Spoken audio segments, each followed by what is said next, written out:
মেলার মধ্যে রানু মণ্ডলকে দেখতে পাবে, দেখো ভিডিওটা। আর এখানে দেখো, এটা হচ্ছে তোমার ক্রিসমাসের মেলা। চারিদিকে কত নাগরদোলা বসেছে। আর শীতকাল মানেই মেলা, এটা আমার খুব ভালো লাগে। এখন তো ক্রিসমাসের মেলা, এরপরে হচ্ছে তোমার পৌষ মেলা আমাদের এখানে সাতভাই কালীতলাতেই আছে। আর এই মেলাটা কিন্তু অনেকটা বড়, মানে অনেকটা জায়গা নিয়ে। আর এখানে অনেক দোকানও বসেছে, তোমরা দেখতেই পাবে। আর আমার সব থেকে যে ভালো লেগেছে সেটা হচ্ছে, দেখো এই যে এই পুতুলগুলো, যেগুলো ওই মানে ডানা লাগানো প্রজাপতির মতো, এই পুতুলগুলো, সেম পুতুলগুলো আমি আরেকটু বড় দেখেছিলাম নবদ্বীপে। তখন ভেবেছিলাম নেব, কিন্তু ভেবেছিলাম মানে যাওয়ার পথে দেখেছিলাম, ভেবেছিলাম আসার পথে নেব, কিন্তু আসার পথে ছিল না। এই যে এই সেই পুতুলগুলো আমার খুবই পছন্দ হয়েছিল, কিন্তু আমি আবার এখানে দেখছি, ভাবছি নেব নাকি।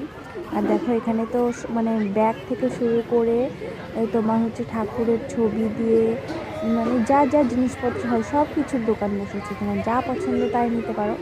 আর রানু মণ্ডলকে দেখতে চাও? দাঁড়াও দেখাচ্ছি একটু পরে। আর এখানে দেখো ঠাকুরের ছবিগুলো, যেখানে কৃষ্ণ রাধা ঠাকুর, আমার এগুলো খুবই ভালো লেগেছে, মানে কৃষ্ণ ঠাকুর আর রাধার যে ছবিগুলো, এগুলো আমার খুবই ভালো লেগেছে। আমি একটা নিয়ে নেবো ভাবছি। তারপরে এখানে আছে তোমার ক্লিপের দোকান। ওই দেখো রানু মণ্ডল, দেখতে পেয়েছো? এইটুখানি ক্যামেরাটা দাঁড়ালো, তখনই এখানে দেখা গেছে। যে যে দেখতে পেয়েছো কমেন্ট করে জানিও কিন্তু। আর ভিডিওটা কেমন লাগলো সেটাও জানিও। আর তো এখানে উঠেছে নানা রকমের কেক, তোমরা দেখতেই পাচ্ছ। দেখে মনে হচ্ছে সবগুলো নিয়ে বাড়ি চলে আসি। আসলে আমি কেক খেতে খুবই ভালোবাসি। আর এখানে কিন্তু অল্প থেকে